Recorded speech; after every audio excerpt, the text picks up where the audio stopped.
Hello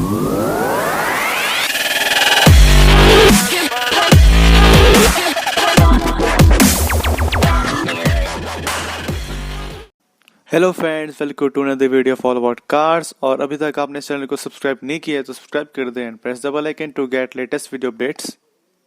Bharat में Chinese product पर ban लगाने पर हम सभी लोगों ने काफ़ी सहयोग दिया। हमने सड़कों पर उतरकर नारेबाजियां की और सोशल मीडिया पर फोटोज और वीडियो शेयर करके अपनी देशभक्ति दिखाई। पर जब बात गाड़ियों को खरीदने की आती है तो हम भूल जाते हैं गाड़ी सेफ है या नहीं, उसकी बिल्ड क्वालिटी कैसी है। हम सिर्फ ये देखते हैं कि हमें कम दाम में एक अच्छी फीचरलेस गाड़ी मिल रही है, वहाँ पे जाके हम अपनी सारी देशभक्ति भूल जाते हैं। और इन्हीं बातों का फ़ायदा दूसरे देशों की कार मैन्युफैक्चरिंग कंपनी जो हैं वो फ़ायदा उठा रही हैं। उन्हें पता है कि भारत के लोगों को कम दाम में अच्छे फीचर वाली गाड़ियाँ पसंद हैं। इस एम के साथ वो भारत में अपनी गाड़ियों को लॉन्च करती हैं और बहुत पॉपुलर भी हो जाती हैं। जैसे कि किया सेल्टोस थी, जो लॉन्च होते ही उसने सारे के सारे सेल्स फिगर के सारे रिकॉर्ड तोड़ दिए। यहाँ तक कि सेगमेंट किंग बनी हुई थी ह्युंडई क्रेटा को भी उसने पछाड़ दिया। मैं मानता हूँ कि किया सेल्टोस एक फुल्ली लोडेड फीचर वाली गाड़ी है, लेकिन बात जब हमारे देश की आती है तो हम क्यों इन चीज़ों को हम अवॉइड कर देते हैं। हम क्यों ये सोचते हैं अगर ये नहीं करेगा तो मैं नहीं करूँगा। क्यों हम अपने देश के लिए इंटीग्रिटी नहीं दिखाते हैं खुद के लिए, खुद से। बात करें किया सेल्टोस के सेल्स फिगर की तो बाइकआउट चाइना वाला जो मुहिम है उसके होने के बावजूद भी इस गाड़ी के सेल्स फिगर में कोई भी अंतर नहीं आया है। इसका सेल्स फिगर जैसे पिछले साल था वैसे इस साल हो रहा है, मतलब इसमें कोई बदलाव नहीं हुआ, कोई बाइकआउट चाइना वाली चीज़ ये कुछ दिखाई नहीं दी। तो चलिए बात करते हैं 2020 के मंथली सेल्स फिगर के बारे में। तो जनवरी में 94 यूनिट्स बिकी थी ये सेल्टस की, और ये फरवरी में होते होते 2798 यूनिट्स बिकी हैं। और वहीं बात करें मार्च के महीने की तो 2160 यूनिट्स बिकी हैं। और इसी के साथ साथ अप्रैल के महीने में 1839 यूनिट्स बिकी हैं। यहाँ पर अप्रैल के महीने में थोड़ी हमने देशभक्ति दिखा दी, पर ये देशभक्ति हम अगले महीने में नहीं दिखा पाए। बात करें मई की तो 3551 यूनिट्स बिकी हैं। तो देख सकते हैं कितना ज़्यादा एक किया सेल्टस की सेल्स में इंक्रीजिंग हुई है। बात करें जून महीने की तो इसमें भी 3636 यूनिट्स बिकी हैं। और यही सेल्स फिगर बढ़ते बढ़ते जुलाई के मंथ में 4504 यूनिट्स बिकी हैं, 4504 यूनिट्स बिकी हैं। तो आप देख सकते हैं मंथली वाइज कितना ज़्यादा ग्रोथ हुआ है किया सेल्टस की सेल्स में। और मुझे पूरी उम्मीद है कि अगस्त के महीने में इसका सेल्स फिगर और बढ़ जाएगा। तो जनवरी से लेकर जुलाई तक के महीनों का इन सब का टोटल करें तो टोटल सेल्स फिगर जो टोटल किया सेल्टोस की यूनिट्स बिकी हैं वो 18,582 यूनिट्स बिकी हैं। तो किया सेल्टस की सेल्स फिगर में कोई भी डाउनफॉल नज़र नहीं आ रहा है।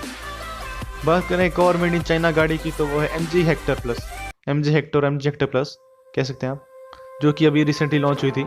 तो मॉरिस गैराजेस जो है वो एक ब्रिटिश ब्रांड थी जिसे बाद में चाइना ने खरीद लिया था किसी ऑटो कंपनी ने। इस गाड़ी को भी अलग ही अंदाज से लॉन्च किया गया इंडिया में।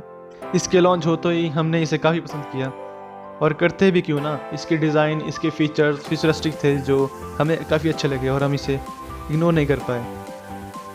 यही रीज़न रहा है कि इसके सेल्स फिगर में भी कोई भी बदलाव नहीं हुआ है, कोई भी चेंज, कोई भी डाउनफॉल नहीं आया। बात करें MG हेक्टर के सेल्स फिगर के बारे में तो जनवरी में 3130 यूनिट्स बिकी हैं, 3130 यूनिट्स बिकी हैं। और ये घटते घटते फेब के मंथ में इसकी सेल्स फिगर काफ़ी डाउन होगी, जिसमें 1376 यूनिट्स बिकी हैं, काफ़ी ज़्यादा डाउनफॉल आया था। उसके बाद मार्च के महीने में 1518 यूनिट्स बिकी हैं। फिर बात करें अप्रैल के महीने की तो यहाँ पे आके हमने थोड़ी अपनी देशभक्ति दिखाई और अप्रैल के महीने में इसकी एक भी यूनिट नहीं बिकी। उस टाइम शायद ये बाइकआउट चाइना का ये चला हुआ था कुछ। उसके बाद अगले मंथ मई में बढ़ते बढ़ते इसकी सेल्स फिगर थोड़ा इंक्रीज़ हुआ, 570 यूनिट्स बिकी थी इसकी मई के महीने में। और वही हुआ जो होना था, जून में आते आते इसकी वही से सेल्स फिगर इंक्रीज़ हो गई, जिसमें कि इसकी 1867 यूनिट्स बिकी हैं। तो इतना प्यार दिया है हमने इस गाड़ी को, और यही उम्मीद है कि आगे भी इतना प्यार दिया जाएगा इस गाड़ी को। वही बात करें जुलाई महीने की तो इसमें भी इसकी सेल्स फिगर जो है उसे देखें तो 1508 यूनिट्स बिकी हैं। और अगस्त की अभी लास्ट 31 का लगा पता कितनी यूनिट्स बिकी हैं। सो जनवरी से लेकर जुलाई तक इसके टोटल सेल्स फिगर के बारे में बात करें तो वो 24,392 यूनिट्स बिकी हैं। मतलब कि जनवरी से लेके जुलाई तक इसकी अब तक 24,392 यूनिट्स बिकी हैं और इसका सेल्स फिगर है वो तो किया सेल्टोस से भी ज़्यादा हो गया है, बहुत ज़्यादा बढ़ गया है। हालांकि Hyundai क्रेटा जो थी अपने सेगमेंट में किंग थी, बट जब से किया सेल्टोस आई उसने उसको काफ़ी ज़्यादा कंपटीशन दिया। हालांकि कंपटीशन से बाहर निकाल दिया था। पहले तो Hyundai जो क्रेटा को वो थोड़े दिनों बाद लॉन्च करने वाली थी, पर जैसे ही किया सेल्टोस को लॉन्च हुआ तो उन्होंने भी सोचा कि हमें जल्दी से अब इसका सेकंड फेसलिफ्ट लॉन्च करना चाहिए, तो उन्होंने इसको भी लॉन्च कर दिया, जिसके बाद ये फिर से अपने कंपटीशन में आ पाई और अब इसका सेल्स भी अच्छा हो रहा है। बात करें जुलाई के मंथ की तो इसके भी सेल्स 7,207 यूनिट्स बिकी हैं, मतलब कि वापस से ये अपने वही कंपटीशन में आ गई है जिसमें MG हेक्टर और Hyundai क्रेटा का एक कंपटीशन चला हुआ है दोनों के बीच।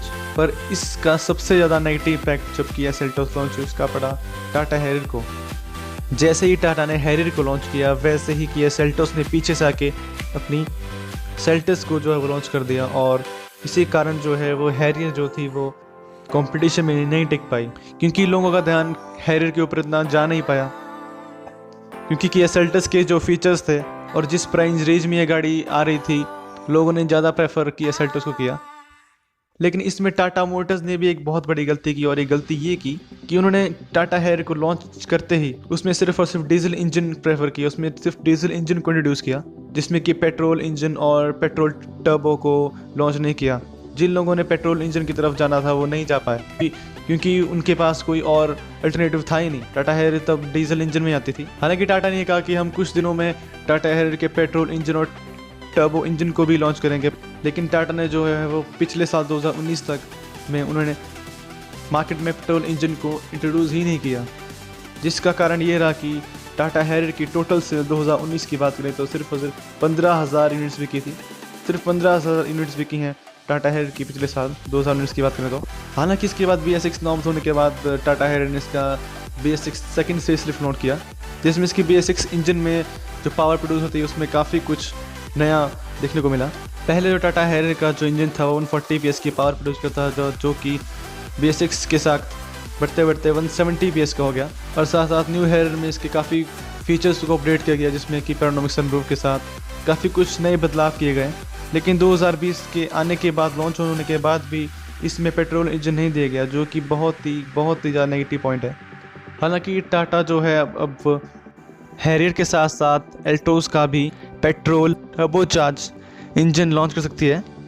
हालांकि टाटा ने ऑफिशियली रिवील नहीं किया है, पर सोर्सेज के मुताबिक टाटा जो है वो हैरियर और एल्टोस के पेट्रोल इंजन को लॉन्च करते हैं, जिसमें एल्टोस का पेट्रोल टर्बो इंजन और टाटा हैरियर का भी पेट्रोल टर्बोचार्ज इंजन लॉन्च कर सकती है। हालांकि टाटा हैरियर के जो सेल्स फिगर है उसमें पिछले साल के मुताबिक इस साल 25% इंक्रीज़ हुआ है, और ये बहुत अच्छी बात है कि हम टाटा की तरफ एक कॉन्फिडेंस दिखा रहे हैं, हम टाटा की कार्स को प्रमोट कर रहे हैं, और करना भी चाहिए, क्योंकि टाटा मोटर्स की जितनी भी गाड़ियाँ सारी की सारी सेफ में, चाहे फिर एंट्री लेवल टाटा की टियागो हो या फिर हैरियर नेक्सा, कोई भी गाड़ी लो आप। हालांकि इसका एक और रीज़न हो सकता है कि क्यों किया सेल्टोस को लोग ज़्यादा प्रेफर किए, कि टाटा हैरियर का जो है पेट्रोल इंजन अभी तक नहीं आया था, जिसकी वजह से लोगों ने इसको इग्नोर किया।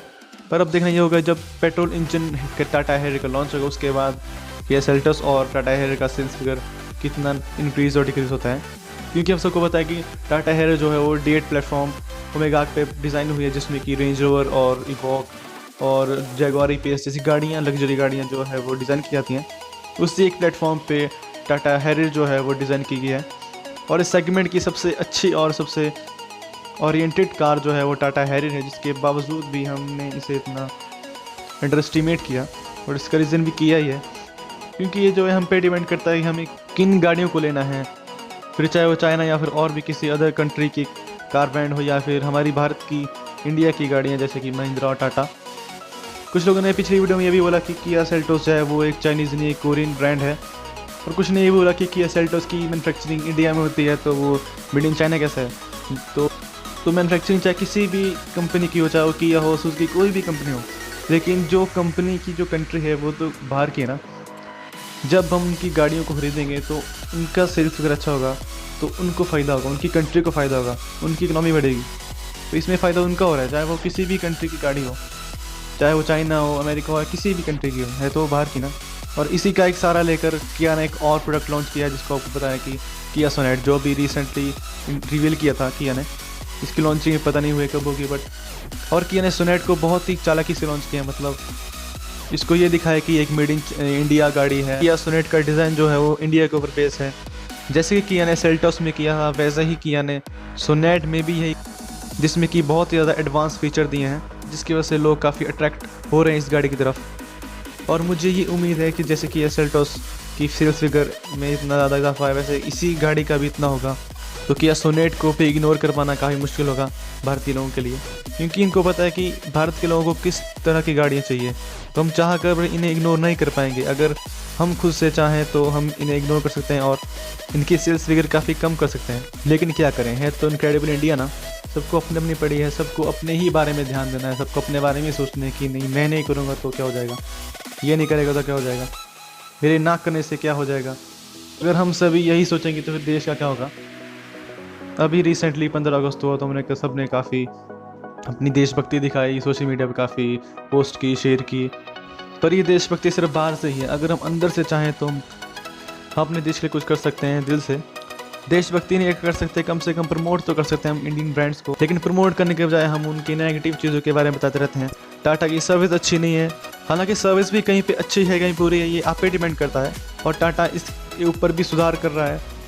आप नेगेटिव तो बता रहे हो पर पॉजिटिव भी तो बताओ। टाटा कार्स की सभी की बिल्ड क्वालिटी सबसे अच्छी है, ये हम सभी को पता है। फिर चाहे वो ग्लोबल एंड कैप के क्रैश टेस्ट हो या फिर रियल एक्सीडेंट्स हो, सभी में टाटा की हर एक गाड़ी ने अच्छा परफॉर्मेंस किया और किसी भी कंडीशन में टाटा की कार्स ने अपनी बिल्ड क्वालिटी को दिखाया और अपने पैसेंजर को सेफ बचाया। तो उससे ये बात साबित होती है कि हमारे देश की कंपनी हमारे ऊपर कितना सेफ्टी को एक प्रायोरिटी देती है। हम अपनी फैमिली के साथ सेफ रहें, इसके लिए टाटा अपनी किसी भी गाड़ी में सेफ्टी के ऊपर कोई भी कॉम्प्रोमाइज़ नहीं करती है, और जो कि सबसे अच्छी बात है। सो यहाँ पे डिपेंड करता है कि आप गाड़ी लेते वक्त क्या फर्स्ट प्रेफर करते हैं, आपकी प्रायोरिटी क्या है। ओके, धन्यवाद वीडियो देखने के लिए, और आपको वीडियो अच्छी लगी आप तो लाइक करें, शेयर करें, चैनल को सब्सक्राइब कर दें ताकि आगे की ऐसे ही इन्फॉर्मेटिव वीडियोज़ आप देखते रहें, और अपने देश की गाड़ियों को प्रमोट करें और चाइनीज़ कार्स को अवॉइड करें। धन्यवाद, जय हिंद।